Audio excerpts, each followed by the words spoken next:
All right, so thank you very much for joining this webinar session. So our topic for this afternoon is all about cryptography and blockchain in digital marketing. This is actually more or less like a spin-off of a discussion that we did earlier before about digital marketing or how to prepare a digital marketing plan. But since this is our second session with the university, we thought of leveling up the topic a bit and talk about future developments that we can expect in the digital marketing space. Particularly some of the developments in terms of digital advertising and how blockchain and cryptography will play a role in digital advertising.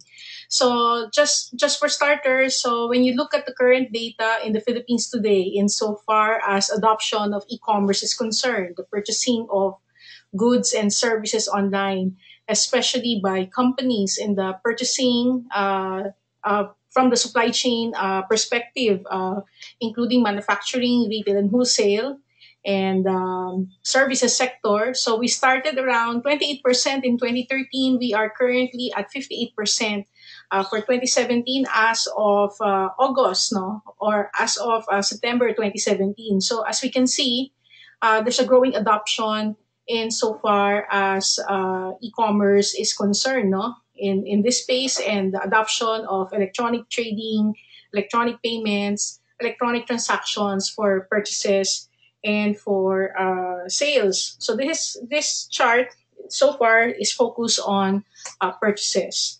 Now, in relation to revenues, companies accepting purchase orders online from their from their customers, no, in the manufacturing, retail, and wholesale and services. From 18% in 2013, we are now at 50% as well. Now, with regards to percentage of payments done through electronic banking for companies in manufacturing, retail, and wholesale and services sector, we started at 10% in 2013, and we're currently now at 40%. So this is an improving trend, and especially with the developments in the national retail payment system, once InstaPay and PesoNet services becomes widely available, we can see that more and more people will opt for debit payments or online banking payments rather than credit card payments as a means to transact, no, with clients and with suppliers or with customers, no. So this study is something that we do regularly at iMetrics Asia Pacific Corporation. This is part of our e-commerce intensity index report. If people would like to have a copy of this full report or interested in getting one, you can send me a private message and I can send you more info about it. Now, insofar as digital marketing is concerned, or when you look at the digital marketing landscape, usually the popular reference is We Are Social. No, it's a common reference being referred to by many, although there are other studies published out there. But for this introduction to the group, let me refer to this one. So as of July 2017, according to We Are Social, we currently have 69 million in terms of population, internet users population. And if we will refer to other studies as well, it is observed that nearly 50% of Filipino internet users today have bought something online or have transacted with people online, no? Either through online ordering on websites or through peer-to-peer selling, like through forums or through social media like Facebook, Instagram, and the likes. And we're seeing also that a growing number of activity insofar as web traffic is concerned, browsing through websites, and even some in the forms of payment are also being committed through mobile devices. That is why for the new generation of web applications, campaigns, especially among startups, the idea now is to go for what is popularly referred to as mobile first, no, rather than focusing on how things should look at on the desktop before thinking about how things should look at the mobile. But now it's different. Mobile is now your priority in terms of assessing how your website looks like, how your content is accepted, are your images, videos loading properly, are they properly aligned when shown on mobile? And that is more important now than how savvy your website will look like on a desktop, because especially if you're after usability for people on the go. And of course, for those joining the webinar session for today, thank you very much to our friends from Baguio and from other locations in the country. So if you have questions, all you need to do is just type them using the questions box. And we will also have an open forum later on, and you can raise your hand and I can unmute your microphone so you can ask your questions. Of course, when it comes to social media, another the most common used platform in terms of uh, reaching out to your target market is Facebook. So currently, it is estimated that almost everyone is on Facebook, and especially now with the news that Facebook will also be helping out in terms of laying out some of our internet infrastructure. Definitely, Facebook will have a deeper penetration in the internet lives of Filipinos, no? Kasi 'di ba may involved sila do sa pag-setup ng online infrastructure natin. So malaking development siya, although of course it can be helped. There are some intrigues here and there, but I think all for the good. This is a welcome development for us, especially if it will lead to better internet penetration and better services or access to the internet to the many. And for people marketing on Facebook, we have to note of as well that whatever images, whatever campaigns, messages that we send out there, they must be easily readable on the mobile device, because a big majority of Facebook users access the social media platform uh, through the mobile device. Now, let's move on to digital marketing. Last time when we had this webinar session with all of you, we tackled about setting up your digital marketing campaign, no? Especially for the micro and small medium enterprise. But for this session, we're going to talk about digital marketing from the context of digital advertising. As we all know, one of the ways that we can reach out to our target market is by default through organic marketing. When using social media, that is about creating useful content, educational content, content with added value, among others, so that when shared on social media, other people will embrace the content, especially if it's useful, and even share it to their friends.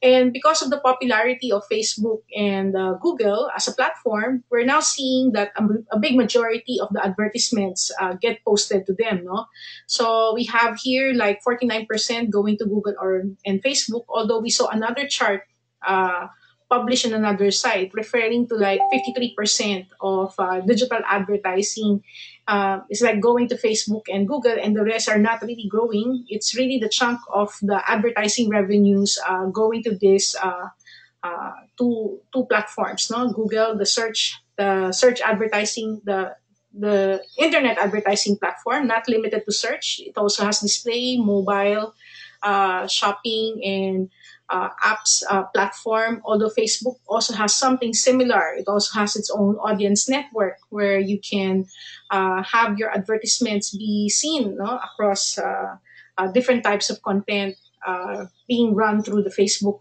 advertising network system or the audience network. Now, a lot of the advertisements that we're seeing today is more or less referred to as programmatic. And that is where publishers have their ad inventory available through auction exchanges.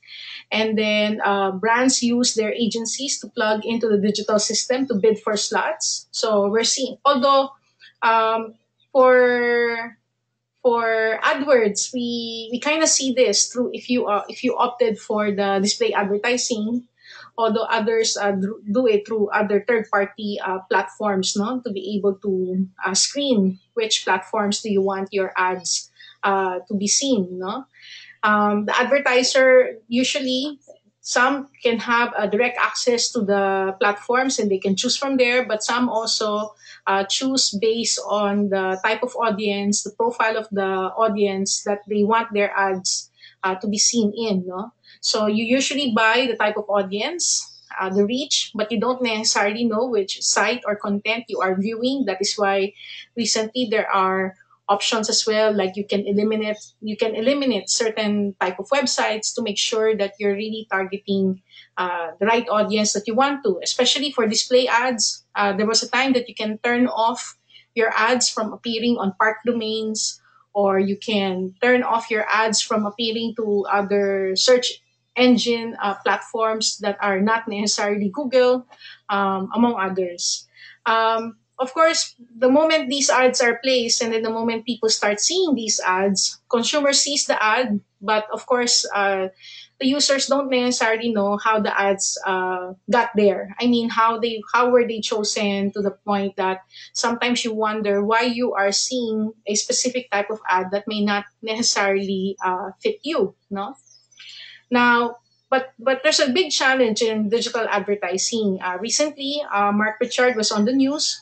He is the chief brand officer of P&G, because there were a lot of issues that surrounded ads recently. For example, like in the case of Google, where the brands protested when they realized that their ads are appearing on hate videos or racist videos, and their ads are appearing on those type of videos, and all of a sudden the company started pulling out their ads, knowing that it seems that there's no control as to what where their ads are appearing.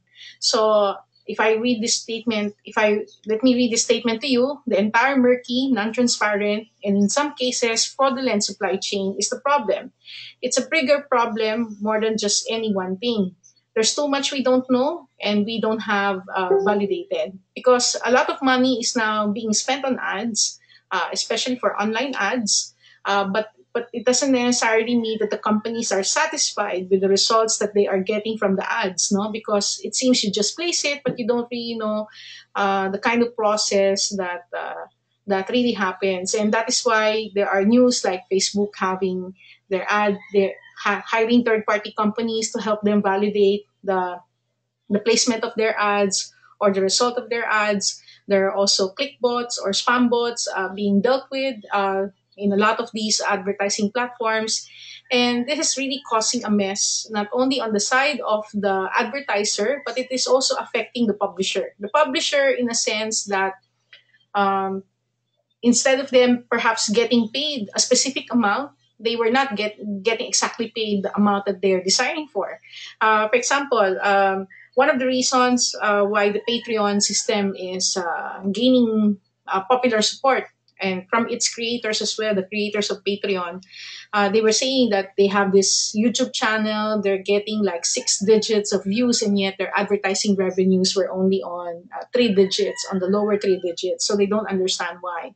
And hence the reason why they decided to embrace a membership platform or a crowdfunding platform where patrons can pledge to them directly rather than publishers relying on ads. For example, if I will rely on ads, maybe it will be likely that I will not get anywhere like $100 a month. But since I embrace a Patreon system where I'm running a membership type of system, so instead of relying from advertisers, I rely on how do you call it, core an inner circle audience who really appreciates the value of our content and willing to support us for publishing that type of content.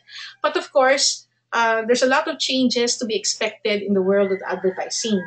So here are some stats. Brands are investing $563 billion dollars globally, and 20% of that is seen to be wasted on fraud. No, so fraudulent clicks, um, spam bots, among others. So, and then you also have to deal with ad blockers, because now there's a growing number of users who are installing ad blockers as well. So you don't the advertisers don't necessarily know how does that get reported in the system. Like for instance, does it really appear as a visit in so far as the ad platforms are concerned? But of course, at the user level, it may not necessarily be appearing because it's ad blocked. No? And then four of every five US digital display dollars transacts programmatically as well. So there's a growing clamor for three things. And this is what, of course, apart from shaping up, asking the advertising industry to grow up, but basically what the advertisers are claiming, are asking now or clamoring now, are primarily centered on three things. First is industry standard viewability metrics. It's not like every platform has their own definition of view of how their ads are being viewed. So they want something like an industry standard that everyone agrees on, not only from the advertiser side, but also on the advertising platform, agreeing on how metrics should be interpreted, how they should be regarded, what it meant, no, having the same more or less definition of what that metric meant to say, no. And then of course there's fraud protection. um, um, like in the case of course there are fake accounts on social media. So you don't want your ads to be showing on fake accounts, for all because you don't really know how many fake accounts are out there, right? Also, spam accounts, and of course you have spam bots also taking advantage of this one, or your competition in with the intention of hurting your campaign will also engage in spam bots so that your ads will be consumed soon but not necessarily being seen by the right target market. And then there's also the case of third party verification, because right now, for example, if you advertise on Google or on Facebook, you just talk to them and then you just rely on the reports that they give to you. Unless, of course, you're coursing your campaign to a third party agency who can place it for you. Maybe there's a value added service there that will allow them to validate the campaign and its performance, but I doubt whether there's really much that they can do. So the lack of third-party verification makes advertisers vulnerable, just relying on what the platform tells them is the performance of the campaign. And I guess that's also the reason why the platforms are shaping up so that to bring back advertisers who have lost interest from placing their campaigns on the platforms concerned. So these are the concerns of advertisers insofar as their brand safety, no, in the area of brand safety. So there's risk, social media risk, and managing your reputation. Second, you're seeing ad fraud and traffic verification. Like if you're getting traffic, I mean that's real traffic from real people and not bots coming to your site. There's also ad misplacement in the problem searches and content channel. Of course, no one wants their ad to appear in a porn channel, especially if it's not intended for that, no? Or you don't want to show an adult brand or a matured brand catering to special concerns appear on a children's video, no? Or appearing as an ad on a children's video. So all of these misplacements are causing problems as well, no? So there's also the concern of viewability of digital advertising because there's a growing ad blindness now among users. When I talk about ad blindness, I mean the moment you see an ad, especially when you use social media platforms a lot, sooner or later you'll just tune out. You just see something as an ad and then you forget about it. You don't really bother looking at it anymore, no? You just pass through it. So how do you define now that a person is really interested or really engaged in an ad? So who defines how many seconds, what actions should the user have taken before the platform can charge me for my advertising money, no? And then media buying transparency and accountability, like how much is it, especially if you're going through third party. Of course there's commissions, third party, if another third party, there's more commissions. So all of this are creating uncertainty also as to the transparency of how your money is being spent with all of these ad campaigns. Okay, and of course there's now fake news, no? The last thing that you want is for your ads to appear on a fake news article. I think no brand wants their ad to appear on a fake news article, especially if that fake news article becomes viral and then your ad is there and you will be accused or assumed to be supporting those fake news, no, appearing online. Okay, so all of these are concerns now. So as you can see, instead of just having authentic or well validated advertising placements, and what you paid for, I mean, really getting the value of what you paid for, there's now concern also about other issues like fake news, no? hate speech, among others, and brands wanting to protect themselves and not wanting their campaigns to appear in such type of content. So that is the reason why there's a growing popularity now, or there's a growing, this not exactly popularity, but there's a growing discussion right now of and blockchain and digital advertising. Of course, blockchain is often associated with cryptography. Cryptography is the one that secures the transaction. And then what blockchain does, basically, if I will go through this, like if someone requests a transaction, this is broadcasted to a network of computers, and then you have algorithms that verify the transactions. You have miners aggregating the transaction into blocks. And then once that transaction is verified, there's a new data entry on the ledger by linking the block to another block in the chain. No? And then the signature is added to the block. So meaning if, like, let's say there's an advert, like the ads going to the publisher, then the signatures of those transactions can be added to that block. And then if it gets seen by a particular user, then that user signature can be added to that block. So meaning one way or the other, you are sure that the transaction that gets completed in this process is complete, and it is verifiable because of the process that the blockchain does in terms of recording information in the system. So, for example, if you don't have a blockchain being implemented, like let's say you want to advertise on Google, you just talk to Google, and then the website owner is a publisher who is a member through perhaps Google AdSense, and then the advertiser publishes through Google AdWords. So the advertiser placing the ads, and then the website owner getting the ads from Google. It is as simple as that. And then you just rely on, you don't really know how much the advertiser paid to Google. All you see at your end is that you got this much ad exposure, number of people clicking on your ads that appears on your website as a publisher, and this is the fee that you're getting. And then on the side of the advertiser, they don't exactly know which websites did their ads appear to, which blogs have their ads appear to, what type of users do they exactly have, what type of content do they exactly have. And then you don't even know how much they're charging for those advertising spaces because you're just talking to the platform. So if blockchain gets implemented, you can use the blockchain technology to guarantee the validity of clicks, validity of clicks on the side of the website owner, and the validity of clicks on the side of the advertiser. So the idea in implementing blockchain in digital advertising is that it will protect both the website owner and the advertiser.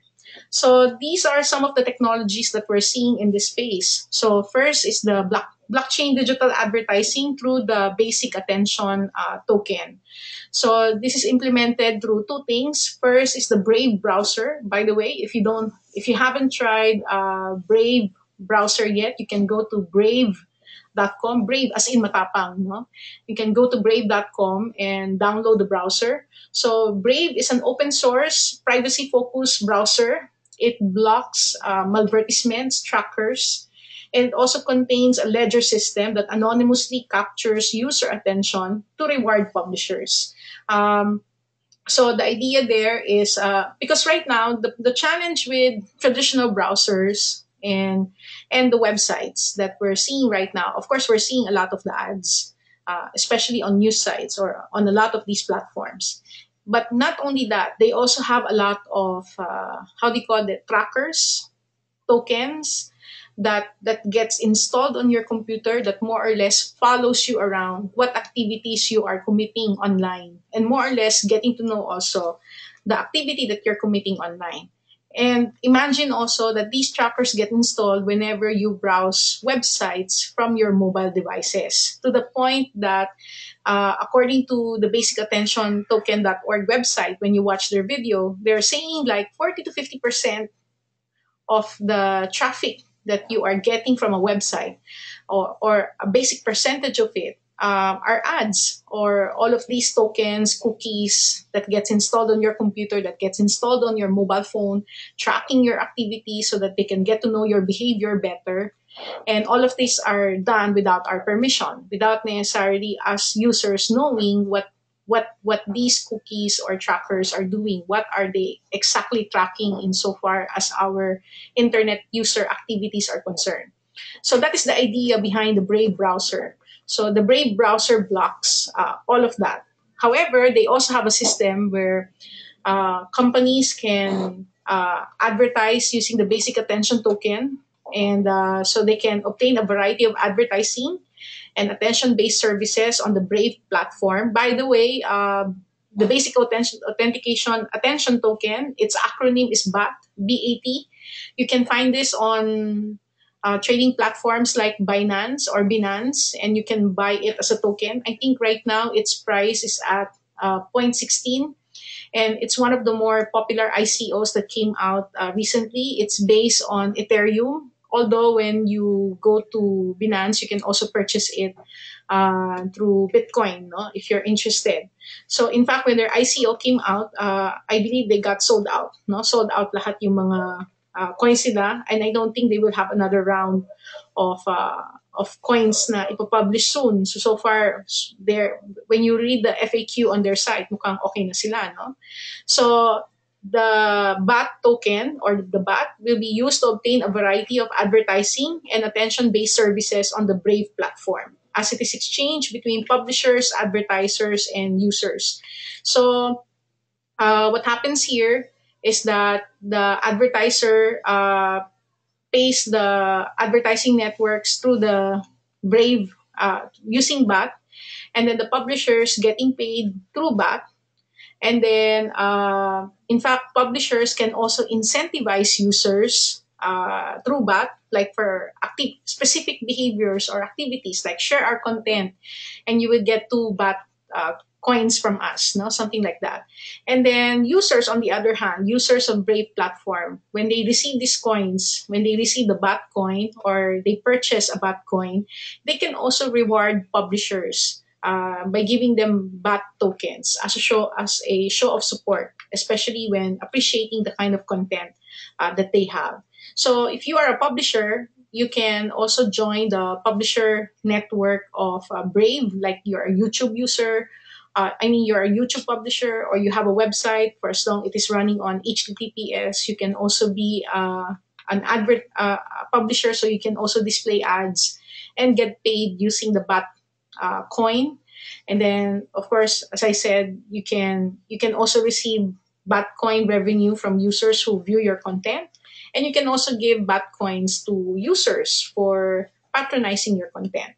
So it's an interesting deal. So it's an how do you call that? It's a new way of trying to protect the user. So I really hope that browsers like BAT or browsers like Brave will catch on, and more users will embrace it as well, because it's going to benefit a lot of publishers, but it is also going to benefit a lot of users whose privacy are being compromised by the many websites they visit today. No? So the basic attention token. So basically, you have 3 parties. As I said earlier, users are awarded with BATs or the token for their attention. And then user attention is privately monitored on device in the Brave browser. And the private data never leaves that device, so protecting the identity of the user. So there's an anonymity shield protecting the user's identity. Now, advertisers, they can also target people through the browser, and placing the ads to publishers using the same token to reach out to the publishers. The publisher receives BAT from the advertiser through user attention, and then from there, it is expected that revenue increase as inefficiencies decrease. And as I said earlier, users can also be rewarded with BAT by the publisher, and users can also subscribe to have BAT regularly in their accounts and give rewards to publishers whose content they appreciate, including YouTube users, among others. Okay. So you can download the Brave browser at brave.com. So browse faster by blocking ads and trackers that violate your privacy and cost you time and money. And then you can activate the wallet if you want to, so that you can receive back. Um, and you can also give publishers a bat, especially if you like their content. No, and if you have a website or you are a YouTube video creator, you can also monetize your content by becoming part of the Brave community. Now, normally when you join the Brave Publishers community, you will be asked to create your wallet through Uphold, and Uphold allows you to have an account with multiple currency, and then use that also to transact online or to transfer funds inside and outside of the network. So another platform that we're seeing that is targeted also for advertising exchanges is AdEx. So you can check this out at adx.com, also utilizing the blockchain. No? So AdX also recently, I believe, had their ICO, if I'm not mistaken. So they have several layers. You have the Ad Exchange, which is built on Ethereum smart contracts. So if you notice, a lot of these platforms are built on top of Ethereum. And then the ad exchange is built in the same way as the entire relationship between advertisers, publishers, and users, replacing the usual network of multiple exchanges. So you're just dealing with one. And they are also building applications for the publisher portal, and they will also have an AdX profile for end users. Okay, so if you want to know more about this platform, it's still being developed. You can check out adx.network to have an idea of their progress insofar as this platform is concerned. But if you want to join another advertising network, especially if you already have a website and you also write a lot of content, you can also join the Bitteaser network. So this is also an advertising network, no, delivering teaser ads. Okay. So if people act on the teaser ads, then the publisher can also earn and get paid through cryptocurrency. All right. So you can check that out at bitteaser.com. And then another platform that is currently, I think it's still being developed. And I think, although I think some of it is being tested already, is the Rebel AI. No? So Passport by Rebel AI. Actually, for AdX earlier, through the ad chain, I believe they also ran an ad auction recently for an airline getting advertisers who would like to be part of the system, and they also have to get the coins to be able to place their campaigns or reserve their spots, no, early on, and that was all done through that network, and payments are made through the cryptocurrency. So for Rebel AI, so it also aims to eliminate ad delivery fraud in the digital media, trading by leveraging blockchain encryption and also two-way authentication. So ads are encrypted via Passport. Okay. So advertisers have to log into Passport and approve destination, domains, and apps. Because usually what happens also is that when you advertise on the platform, you're not exactly dealing with the platform directly, but the platform is also subcontracting other platforms and post your content there. So, for example, like maybe a brand is advertising and they were expecting that their ads will only appear on site A, B, C, D, E. And then all of a sudden, their sites are also appearing at TUVWXYZ. But it's not the publisher who placed those ads, but the primary network where they place their ad, and they have another third party agency who manage the placements for the other areas. But these are not transparent insofar as the publisher is concerned.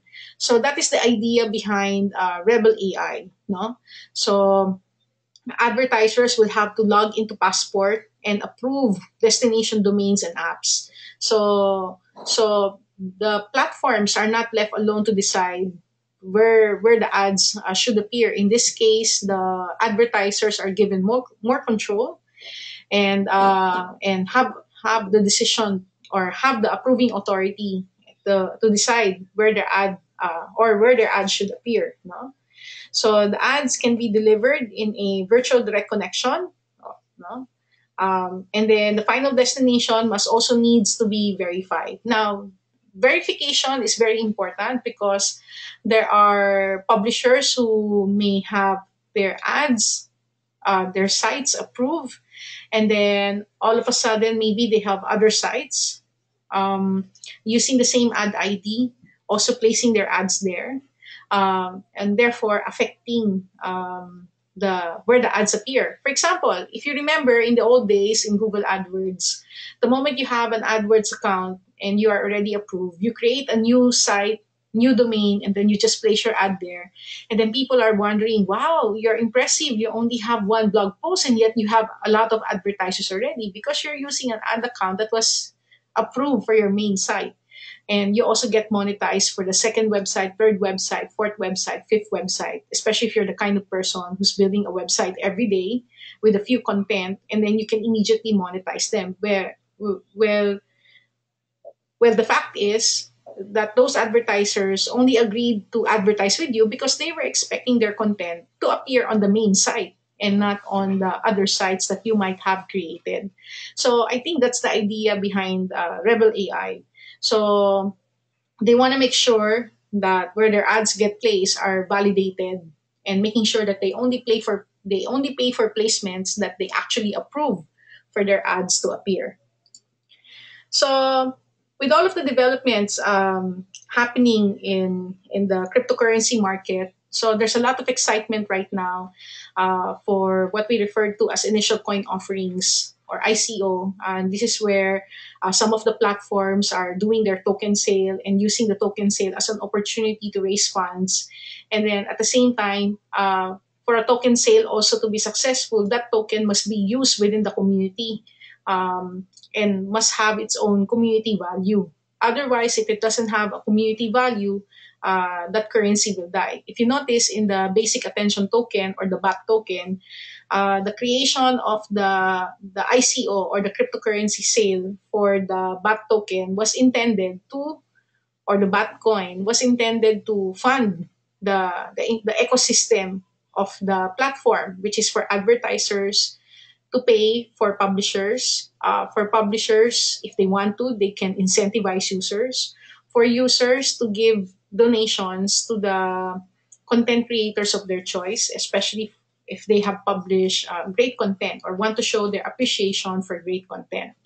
So, so we're now seeing also a lot of these initial coin offerings or token sale happening also on the cryptocurrency end. No? So one example is the basic attention token that I shared to you earlier.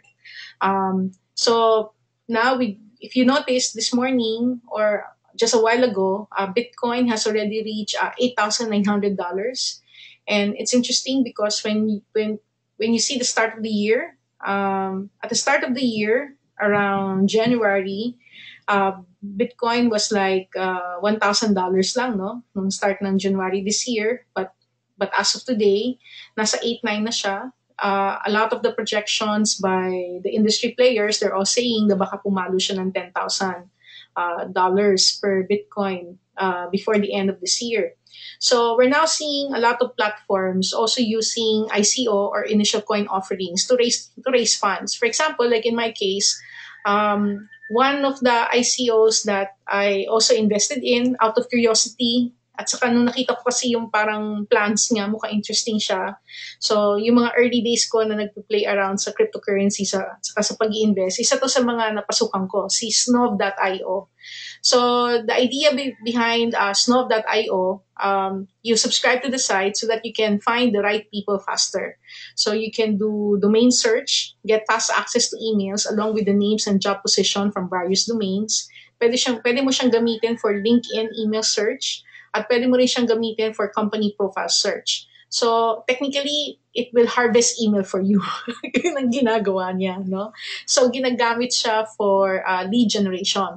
When you subscribe to it, you will have 100 credits. So, meaning, let's say you have a database of 100 people. You also want your database to be validated, whether that email address is still active or not, before sending a message para mabawasan yung probability na magkaroon ka ng bouncing email, among other things, you can have it cleaned through the platform, through Snove.io. So um, actually around early this month na kumuha ng token sa kanya, no? So they are positioning themselves as the world's first decentralized lead generation platform. And they're doing an ICO to raise funds. And then at the same time, of course, these tokens can also be used within the Snove.io system, and I guess for other services that they will be coming out with. Another ICO that we saw lately is the IndaHash. No, so IndaHash, it aims to become the influencer coin. No, so it aims to become the world standard for the influencers. Okay, so it wants to become the world standard cryptocurrency for rewarding all influencer activities. And so kung ano man yung ginagawa ng influencer, ba mag-recommend siya, mag-write up siya, o kung ano man, pwede siyang bayaran through the IndaHash coin.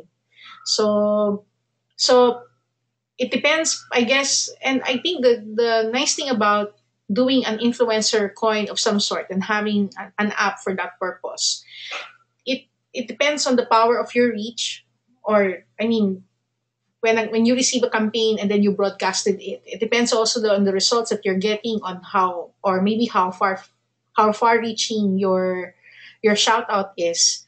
Then you can also be incentivized or rewarded for your effectiveness. And of course, since this is a coin, then that means you can also convert it to other coins and eventually convert it to cash if you want to. And the new feature will change the way brands, as they said here, both large and small, work with influencers by allowing them to get discounts on any products and services. Okay, so that is also their idea behind IndaHash. So I saw this also recently sa mga pay-to-click campaigns, no? So they're really campaigning for people to participate in this ICO. So I guess it will be interesting how this ICO will play out, because right now, if you want to reach out to influencers, I mean, you contact them directly, you go through ad agencies, among others. So they're trying to create a platform where the influencers can come together.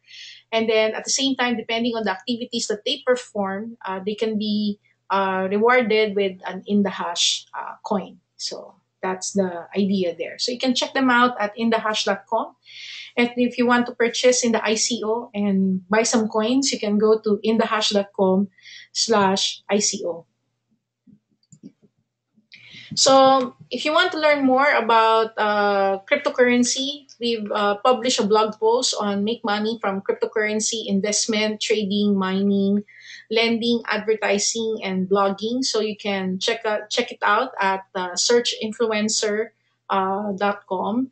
And then next Sunday, same time around 2 o'clock, we will also be having a webinar on make money with cryptocurrency, where we'll be tackling introduction to crypto, how to invest, how to trade, how to make money from lending, working with bloggers or influencer marketing, how to participate in pay-to-click campaigns, earning coins through faucet, and earn by referring other people to certain platforms, and how can you grow and protect your account. So if you want to know more of that, you can check patreon.com/Janette. So thank you very much for participating in our session today.